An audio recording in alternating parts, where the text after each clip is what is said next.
ముఖ్యమంత్రి చంద్రబాబు నాయుడు గారు సామాజిక పెన్షన్లను ప్రతి నెల ఒక్కో ప్రాంతంలో ఒక్కో జిల్లాను ఎంచుకొని చేస్తున్నారు.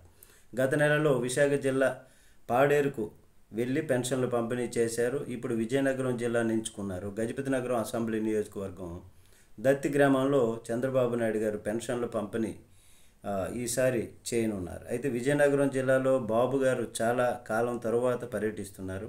పైగా విజయనగరం జిల్లాకు పెద్ద దిక్కుగా ఉన్నటువంటి పోస్పాటి అశోక్ గజపతిరాజు ప్రత్యక్ష రాజకీయాలకు దూరంగా ఉంటూ గోవా గవర్నర్గా నియమితులైనటువంటి తర్వాత బాబు గారు ఇదే తొలిసారి విజయనగరం జిల్లాకు పర్యటనకు వెళ్ళడం. మరి టీడీపీకి రాజీనామా చేసి రాజ్యాంగబద్ధ పదవిలోకి వెళ్ళిన అశోక్ గజపతిరాజు గారు యాక్టివిటీస్ని వదిలిపెట్టేశారు. మరి దాంతో జిల్లాను గాడిన పెట్టే ప్రయత్నంలో టీడీపీ అధినాయకత్వం ఉంది. జిల్లా అధ్యక్ష పదవిని భర్తీ చేయాల్సి ఉంది. అలాగే పార్టీలో వర్గపోరు కూడా ఉంది.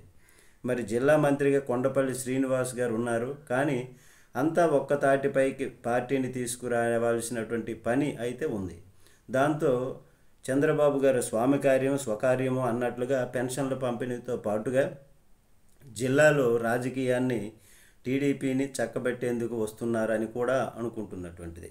అయితే ఆయన టీడీపీ కార్యకర్తలతో సమావేశం అవుతారని పార్టీ వర్గాలు చెబుతున్నాయి. అలాగే పార్టీ నాయకులకు కూడా దిశానిర్దేశం చేస్తారని అంటున్నారు. విజయనగరం జిల్లాలో వైసీపీ మళ్ళీ పుంజుకుంటున్నటువంటి సూచనలు అయితే కనిపిస్తున్నాయి.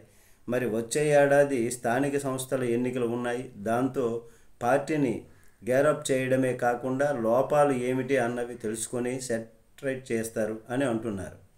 మరి జిల్లాలో బాబు రాక కోసం తమ్ముళ్ళు ఎదురు చూస్తున్నారు. ఆయన ఏ రకమైనటువంటి డైరెక్షన్ ఇస్తారు అన్నటువంటిది కూడా తమ్ముళ్ళలో ఆతృతగా ఇప్పుడు ఉంది. నమస్తే.